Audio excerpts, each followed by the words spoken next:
அடுத்து அஞ்சாவது அர்ச்சனம், தூமலர் தூவி தொழுவது.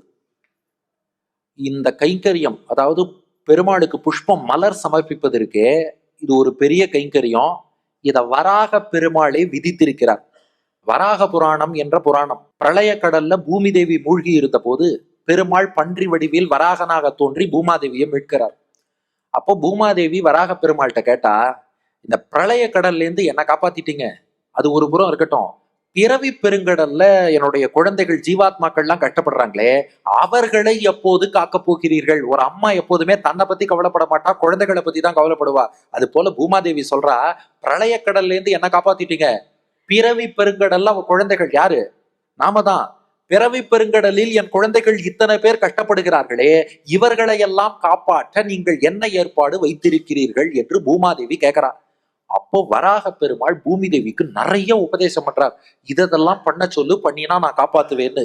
அதுல வராகன் முக்கியமாக சொன்னது என்னன்னா, பூக்களை மாலையாக தொடுத்து பகவானுக்கு சமர்ப்பித்தல். அதுக்கு ஒரு சில விதிகளும் அவர் கொடுக்கிறார். எப்படின்னா, பக்தன் தானே ஒரு தோட்டம் அமைக்கணுமா, தானே ஒரு தோட்டம் அமைச்சு அதுல வாசனை உள்ள பூச்செடிகளை எல்லாம் வளர்க்க வேண்டுமா. அத வாசனை இல்லாத பூக்கள்ங்கிறது பகவானுக்கு நாம சமர்ப்பிக்க கூடாது. அந்த பூக்களும் வெண்மை நிறம் கொண்ட பூக்களாக இருப்பதுங்கிறது இன்னும் விசேஷமா. அதுக்காக உடனே வெங்கடேஷ் தான் வெள்ளை பூக்கள் மட்டும்தான் சமர்ப்பிக்கணும்னு சொல்லிட்டான், தயவு செஞ்சு அப்படி எடுத்துன்றாதீங்க.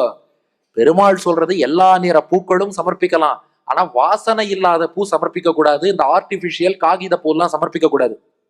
வாசனை உள்ள பூக்கள்ல எல்லாமே சமர்ப்பிக்கலாம், ஆனால் வெள்ளை நிற பூ என்பது இன்னும் விசேஷம்.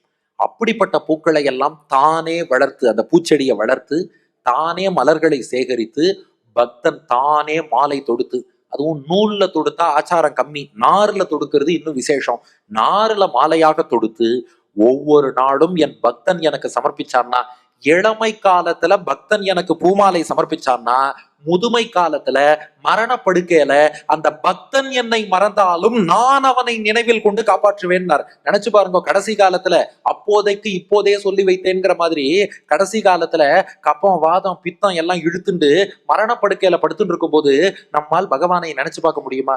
அப்ப நிலைமை எப்படி இருக்கும்னு தெரியாது. அதுவும் இன்னைக்கெல்லாம் ஐசியூல வெண்டிலேட்டருக்குள்ள வச்சுட்டான்னா, இந்த வெண்டிலேட்டரை எடுத்துட்டா ஆள் போயிட்டாருன்னு அர்த்தம்.